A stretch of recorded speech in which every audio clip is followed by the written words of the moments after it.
Party से राष्ट्रीय महासचिव आजम खान एक बार फिर से सलाखों के पीछे हैं।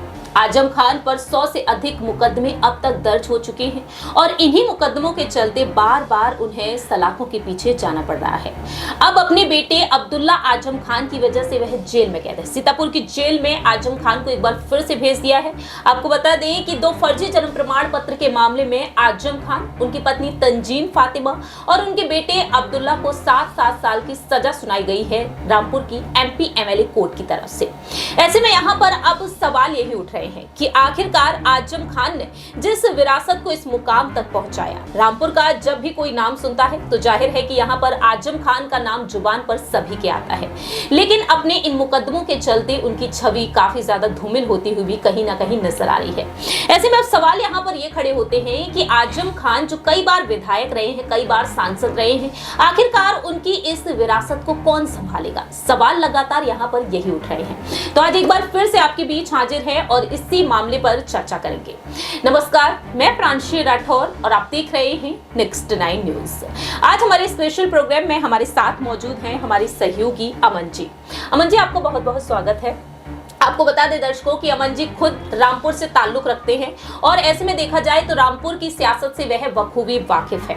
रामपुर के हर एक सियासी मुद्दे पर आज चर्चा करेंगे अमन जी से कि आखिरकार उनका इस पर क्या कुछ कहना है। सबसे बड़ा सवाल यहाँ पर सर यही बनता है कि आखिरकार रामपुर में आजम खान की जिस तरह से तूती बोलती थी, लेकिन कहीं ना कहीं आज हमने जो देखा है अब के समय में आकाश सक्सेना जो वहां से विधायक हैं और आजम खान ने यहाँ पर कई रणनीतियां बनाई। जेल से बाहर जब वह 2022 में निकले थे सीतापुर जेल में, तब भी वह कैद थे, लेकिन इसके बाद हमने देखा कि एक बार फिर से वह जेल चले गए। कैसे देख रहे हैं आप? समाजवादी पार्टी की कितनी मुश्किलें बढ़ चुकी हैं? देखिए बिल्कुल, और आजम खान जब नाम आता है सपा के लिए तो मेरे ख्याल से कि वो मिनी मुख्यमंत्री कहे जाते थे। जिस समय सपा की सरकार थी सबसे ताकतवर नेताओं में से एक शुमार किए जाते थे और मुलायम सिंह के बाद सबसे अधिक बात अगर पार्टी में किसी की चलती थी तो मुलायम सिंह के बाद आजम खान ही थे। और ये पूरे का पूरा सिलसिला हम देखें तो 40 साल की मजबूत उनकी जो राजनीति रही है। रामपुर में 10 बार वो विधायक रहे हैं, अब यहाँ से सांसद रहे हैं, तो रामपुर की रग रग से आजम खान अच्छी तरह वाकिफ़ हैं। उन्होंने जिस तरह के काम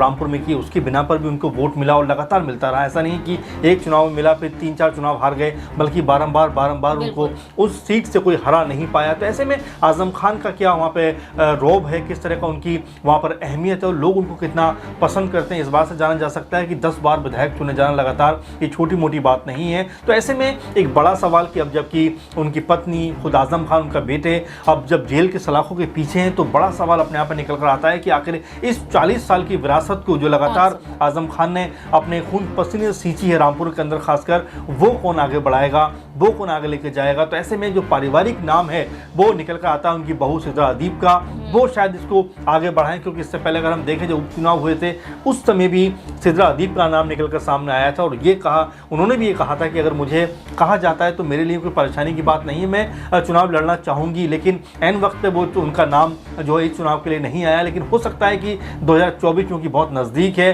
और एक इमोशनल कार्ड कहीं ना कहीं खेलते हुए यहाँ पर सपा नजर आए और उनकी बहू को रामपुर सीट से उतार दे, क्योंकि यहाँ से जो आजम खान का कह सकते हैं जो उनका रुबाब है उसका फ़ायदा कहने कि उनके परिवार का अगर कोई खड़ा होता है तो उसको मिल सकता है। वाकई में देखा जाए तो यहाँ पर सिद्रा अदीब का नाम बीते लंबे वक्त से चर्चाओं में बना हुआ है। लेकिन यहाँ पर आपको ये भी बता दें कि सिद्रा अदीब जो सपा प्रमुख अखिलेश यादव की तारीफ करती हुई भी देखी है, तारीफों के वह पुल बांधती हुई नजर आई। उनका कहना रहा कि परिवार का बहुत ही साथ दिया है यादव फैमिली ने, और अदीब खान का भी यही कहना है कि यादव परिवार और आजम खान का परिवार एक ही तरह से है और हम सभी एक ही परिवार के हैं। और ऐसे में देखा जाए तो यहाँ पर सिद्रा अदीब का जो कहना रहा कि अगर उनके ससुर आजम खान चाहेंगे तो वह सियासत में कदम रखना जरूर पसंद करेंगे।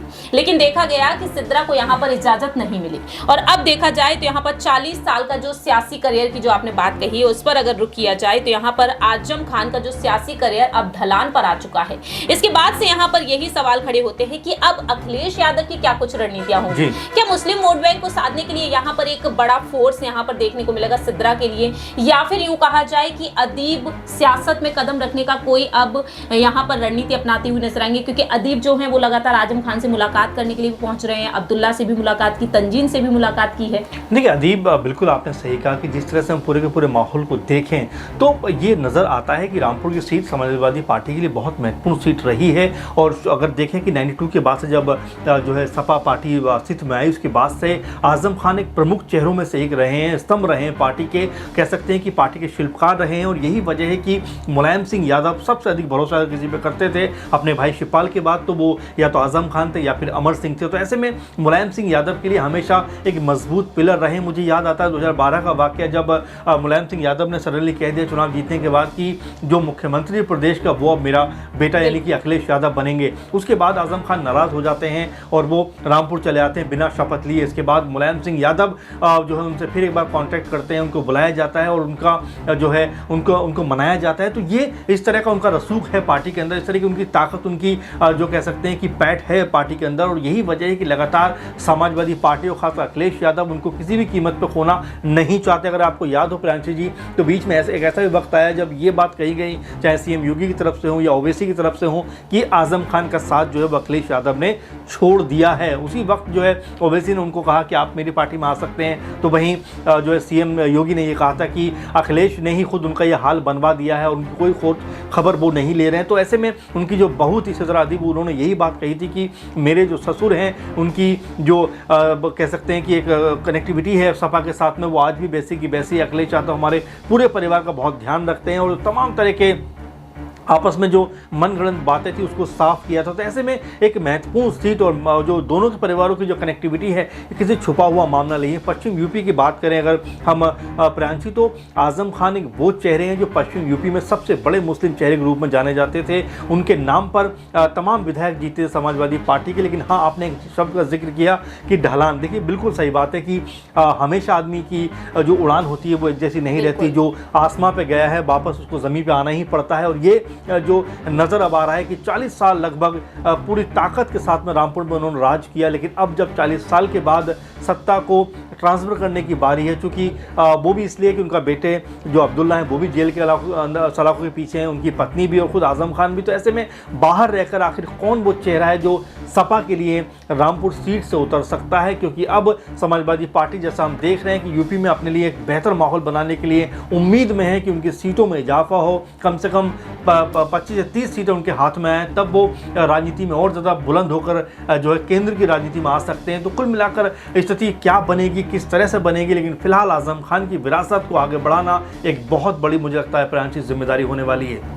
आखिरी एक और अहम सवाल ये बनता है अमन जी कि जिस तरह से यहाँ पर लोकसभा सीट की बात है, 2024 नजदीक है, लोकसभा चुनाव होने जा रहे हैं, तो अखिलेश यादव यहाँ पर आजम खान के परिवार से हटकर किसी अन्य चेहरे को मौका देंगे, किसी मुस्लिम चेहरे को ही, या फिर वह इस बार हिंदू पर दाव लगा सकते हैं, या फिर यहाँ पर वाकई में बहू की तरफ, उनकी बहू की तरफ रुख होगा, बेटे की तरफ होगा, या जेल में रहकर आजम खान चुनाव लड़ते हुए देखे? देखिए मुझे ऐसा लगता है प्रियांशी जी, क्योंकि मैनपुरी आपने देखा कि वहाँ पर जब मुलायम सिंह यादव की डेथ के बाद उनकी बहू का नाम सामने आया, हो सकता है कोई और भी चुनाव वहाँ से लड़ सकता है। लेकिन देखिए ये पारिवारिक इमोशनल कार्ड होता है कि देखिए अगर सिद्रा अदीब आती हैं तो ये बात कहेंगी कि मेरे ससुर, मेरी जो है देवर और मेरे जो सास हैं उनको जेल में बिना वजह डाल दिया गया। एक इमोशनल कार्ड कहीं ना कहीं वो खेलते हुए नजर आ सकती है। इसीलिए मुझे बहुत ज़्यादा संभावना लग रही है कि जो सपा है, अखिलेश यादव है, वो सिद्रा अदीब के नाम पर मोहर लगाते हुए नजर आए। उसका एक पहलू और भी है प्रियांशी, क्योंकि महिलाओं की भागीदारी की ज़्यादा बात चल रही है, महिलाओं की भागीदारी